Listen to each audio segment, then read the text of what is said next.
అంత మందులోకి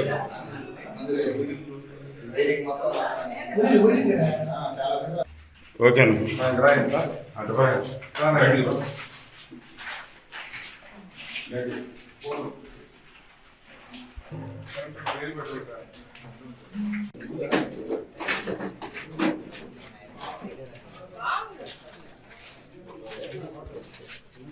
సిల్కు ఉండేది 10 రూపాయలు పెట్టి సిల్కు వచ్చింది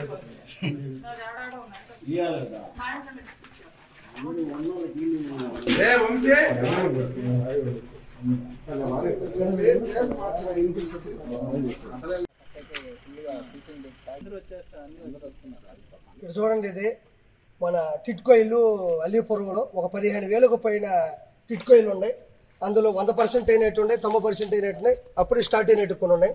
ఈ జగన్మోహన్ రెడ్డి ప్రభుత్వంలో ఇలా చూడండి, ఏమాత్రం అభివృద్ధి చేయకపోగా పేదవాళ్ళకి ఇవ్వకపోగా చూడండి, ఇవన్నీ అధికార దుర్వినియోగం, విచ్చలవిడిగా కొట్టేయడం చూడండి, ఇదంతా పగిలిపోవడం, వీటన్నిటికీ మళ్ళీ ఇప్పుడు డబ్బులు పెట్టాలి.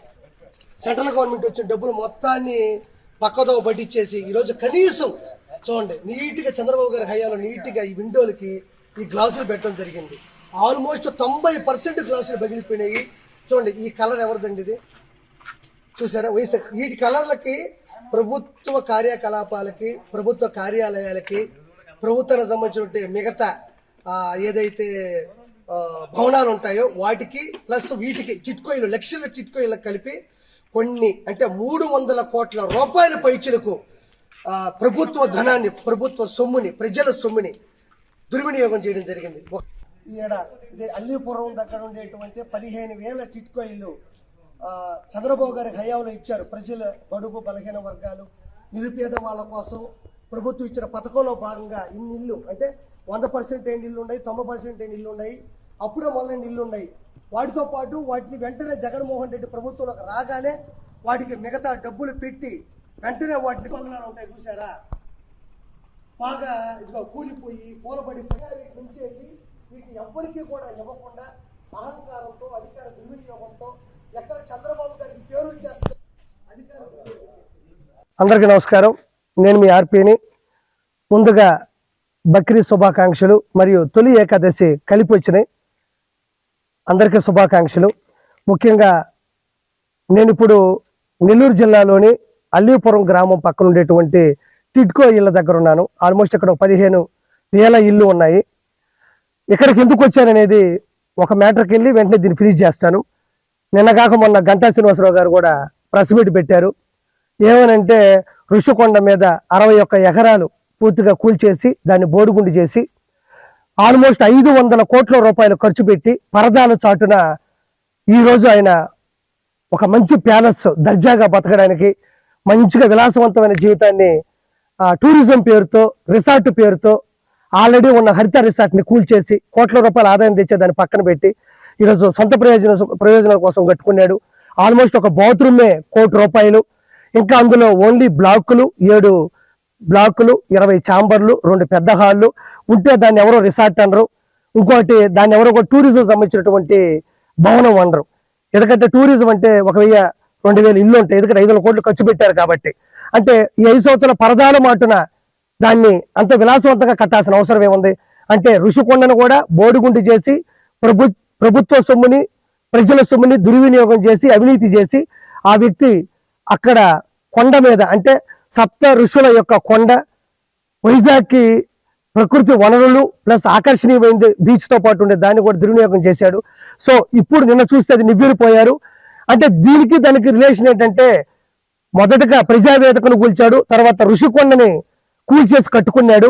దాంతోపాటు ఎవరికి వెలుగులోకి రానిది ఏంటి అంటే మొత్తం మీద మన ఆంధ్రప్రదేశ్లో లక్షల టిట్కో ఇల్లు ఉన్నాయి.